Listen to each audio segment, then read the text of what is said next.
Bienvenue si vous nous rejoignez. Une sécheresse historique dans la deuxième plus grande ville d'Afrique du Sud a mis ses vignes en danger et menace maintenant de mettre en péril toute son activité.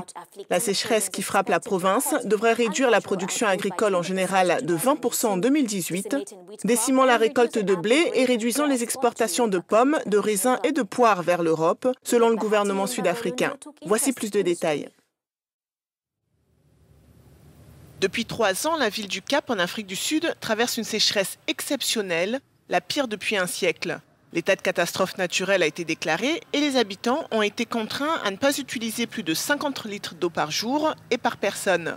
Cette région, qui est célèbre pour ses vignes, a vu sa production de vin chuter de près de 20% en 12 mois. Eh bien, pour commencer, les raisins sont plus petits parce qu'ils contiennent moins d'eau. Certes, cela améliore la qualité dans une certaine mesure, mais ce n'est pas très durable de cultiver comme ça parce que plus les raisins sont petits et moins votre rendement est élevé. On a donc une récolte plus petite et évidemment, quand on a une récolte plus petite, on a moins de vin à vendre. Le vin draine également son flot de touristes étrangers et avec lui, ses 300 000 emplois induits. Alors mieux vaut s'adapter et cela peut aller jusqu'à un changement profond dans la culture du raisin. Nous cherchons évidemment à obtenir des cépages de raisin capables de supporter la chaleur et la sécheresse.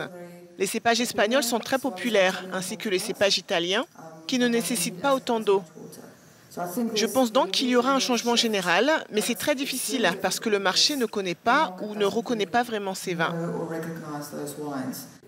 Les producteurs de fruits n'en sont pas moins inquiets. En 2016, la région fournissait à elle seule 20% du vin et 16% des jus de fruits consommés sur le continent africain. Dans une situation comme celle-ci, il est également très important de réduire les coûts, parce que vous ne savez pas ce que l'année prochaine vous réserve, donc il y aura un impact négatif sur l'utilisation de la main-d'œuvre. La menace d'une fermeture totale des robinets dans la région du Cap semble avoir été reportée à 2019, mais contrairement aux particuliers, les professionnels avaient été jusqu'à présent épargnés par les limitations d'eau. La question que tout le monde se pose est jusqu'à quand? Cette année, le Ghana deviendra l'économie la plus dynamique du continent pour la première fois en 30 ans, succédant à l'Éthiopie et à la Côte d'Ivoire. La croissance économique du pays passerait à 8% cette année, selon des institutions internationales. Le rendement n'est pas seulement attribué au dynamisme du secteur de la production, ni à la hausse graduelle des prix du pétrole, mais la croissance est principalement liée à la politique budgétaire disciplinée entreprise par le gouvernement. Maeva Komsi et Eric Oting nous donnent plus de détails.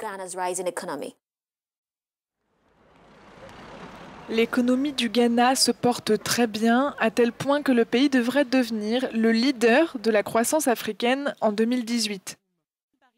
Le pays passerait de 6% en 2017 à 8,3% de croissance cette année selon les prévisions de la Banque mondiale. Un score à faire pâlir les habitués du podium, l'Éthiopie et la Côte d'Ivoire qui voient leur croissance ralentir. Pourtant, le Ghana a connu des périodes creuses ces dernières années, dues en partie à la chute des prix du pétrole, de l'or et du cacao. En 10 ans, sa dette publique est même passée de 30% à 70% de son PIB. Alors si aujourd'hui le Ghana reprend des couleurs, c'est qu'il profite d'une remontée des prix du pétrole au moment même où sa production s'intensifie. Mais c'est aussi le résultat d'une politique budgétaire musclée, notamment en ce qui concerne le contrôle de la corruption, dont le pays a été victime pendant des années. En 2015, le FMI avait fait un prêt de 918 millions de dollars sur 3 ans, un accord qui prend fin en avril 2018 et qui ne sera pas reconduit selon le gouvernement.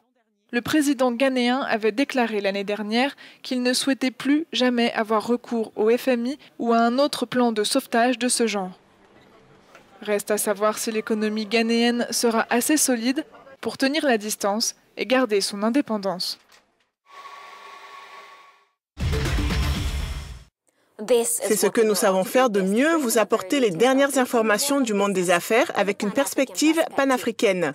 Merci de nous avoir suivis. Envoyez-nous vos commentaires et suggestions sur les réseaux sociaux.